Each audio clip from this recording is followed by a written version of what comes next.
This is not a scene from a disaster movie. This is a glimpse into a terrifying new reality. A reality where a nation responsible for less than 1% of global greenhouse gas emissions finds itself on the front line of a climate catastrophe it did little to create. In recent years, Pakistan has been trapped in a vicious cycle. A cycle of record-breaking heat, supercharged monsoons, and catastrophic floods that wash away lives, livelihoods, and the country's future. This isn't just about weather. It's about a complex crisis where climate change, decades of environmental neglect, crumbling infrastructure, and a crippling debt trap collide. How did it get this bad? What is the true, staggering cost?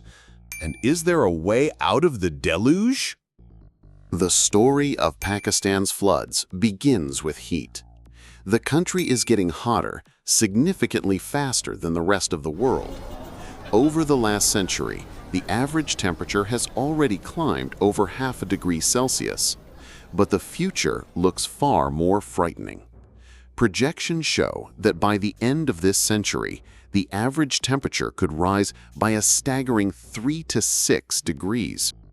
The physics are brutally simple.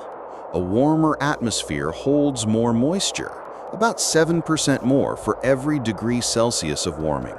When that moisture is released, it doesn't just rain anymore.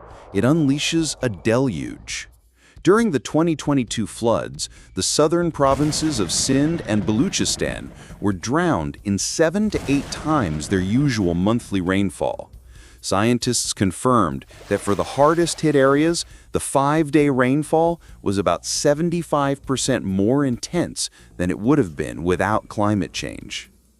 But the heat is creating another, equally dangerous threat in Pakistan's famous Third Pole, home to over 7,000 glaciers, the largest concentration of ice outside the polar regions.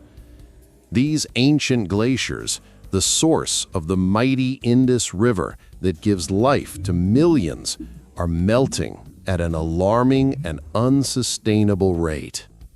This accelerated melt creates thousands of unstable glacial lakes. Over 30 of them are considered ticking time bombs at high risk of bursting. When they do, they release a sudden, catastrophic torrent of water, rock, and debris called a GLOF, wiping out everything in its path with almost no warning. For the 7 million people living in these mountain valleys, it's a constant, looming threat. But climate change is only the catalyst. The reason these floods become nationwide disasters lies in a series of man-made vulnerabilities. A death by 1,000 cuts that has weakened Pakistan's natural and structural defenses for decades. It starts with deforestation. Pakistan is a forest-poor country.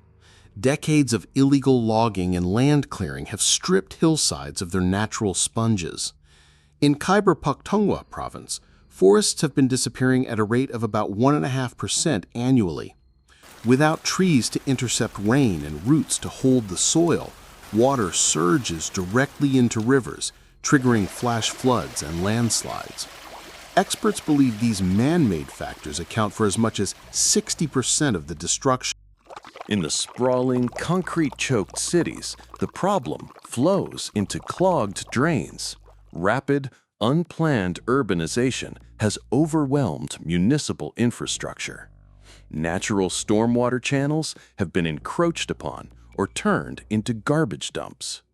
With over half the urban population living in vulnerable, informal settlements, the cities have lost their ability to breathe, turning streets into canals with every downpour.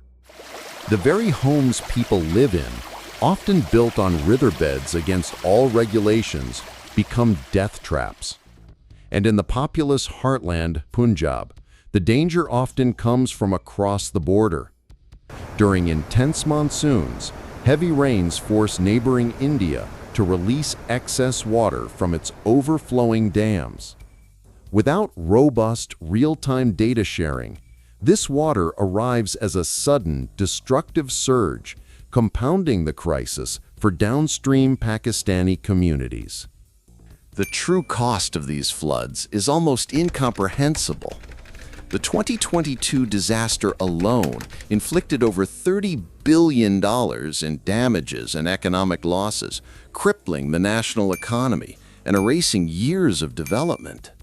The agricultural sector, the backbone of the economy, was shattered.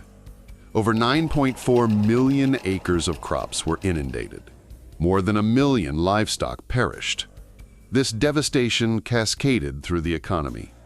Pakistan's vital textile industry, which accounts for over half the country's exports, lost an estimated 45% of its domestic cotton crop overnight. Smaller mills shut down, leading to mass job losses. Supply chains were paralyzed.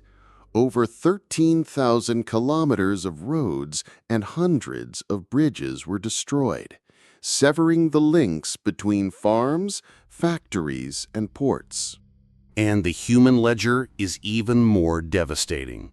The floods triggered a massive public health crisis. With nearly 2,000 health facilities damaged or destroyed, stagnant water became a breeding ground for diseases like malaria, dengue, and cholera. And a generation's future is being washed away. Over 22,000 schools were damaged, disrupting the education of 3.5 million children and deepening a pre-existing learning crisis where 3 out of 4 children couldn't read a simple story even before the floods. To recover, Pakistan is forced to rely on international aid.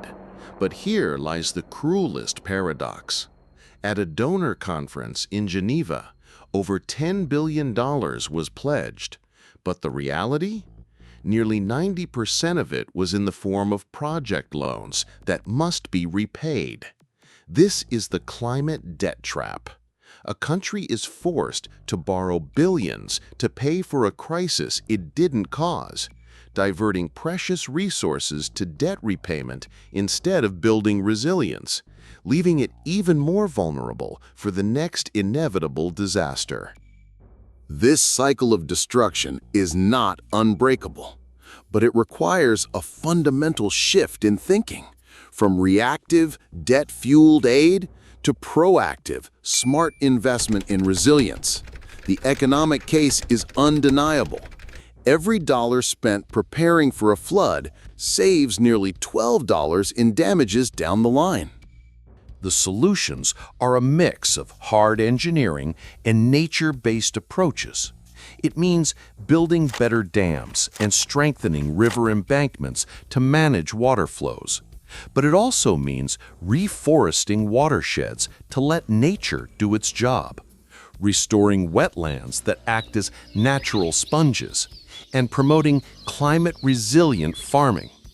It means designing cities that absorb water, not repel it.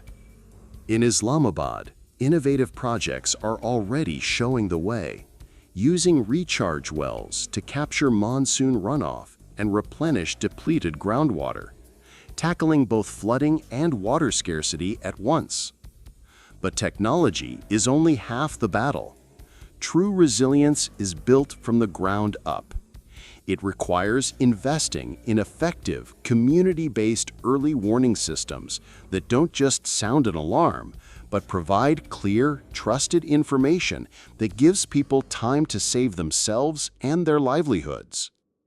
This requires political will to enforce zoning laws, stop illegal construction on floodplains, and integrate water management so that every drop of rain is seen as a resource, not a threat. The scale of this challenge is immense. Pakistan estimates it needs over $150 billion by 2030 for climate adaptation, money it simply does not have. Pakistan stands at a precipice. The floods are a brutal symptom of a planetary crisis and a stark reminder of the profound injustice baked into it. Breaking the cycle requires immense domestic will to reform and rebuild smarter. But it also demands a just commitment from the international community, a commitment to provide grants, not more debt. The story of Pakistan's floods is a warning to the world. For millions of Pakistanis, the fight for a climate-resilient future is not a matter of policy, it is a matter of survival. This isn't just another video. It's a record of a crisis, a story of climate injustice that cannot be ignored. If you believe this story needs to be heard, you have the power to make that happen. Liking this video tells the algorithm that this story matters. It pushes it in front of more eyes, breaking through the noise. Sharing it is an act of solidarity. It ensures that 33 million people affected are not just a statistic, but a reality the world has to confront. And by subscribing, you join a community that refuses to look away from the front lines of our changing world. Don't let this be a story that fades with the floodwaters. Click, share, and help us demand a more just future.